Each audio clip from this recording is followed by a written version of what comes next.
2026-এ প্রার্থী হতে চাইছেন, নতুন মুখ খুঁজছে তৃণমূল।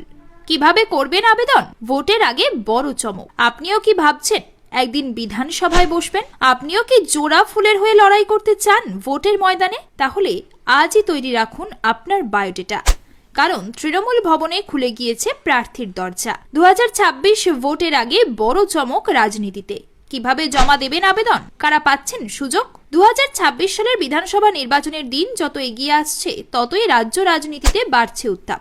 ইতিমধ্যেই ভোটের প্রস্তুতি শুরু হয়ে গিয়েছে বিভিন্ন রাজনৈতিক দলে। নির্বাচন কমিশনের তরফে চূড়ান্ত ভোটার তালিকা প্রকাশের পর খুব শীঘ্রই ভোটের নির্ঘণ্ট ঘোষণার সম্ভাবনা রয়েছে বলে মনে করা হচ্ছে। এই পরিস্থিতিতে নিজেদের সংগঠন আরো শক্তিশালী করতে বড় পদক্ষেপ নিল তৃণমূল কংগ্রেস। সূত্রের খবর, সোমবার থেকে এই বায়োডেটা বক্স চালু করা হয়েছে।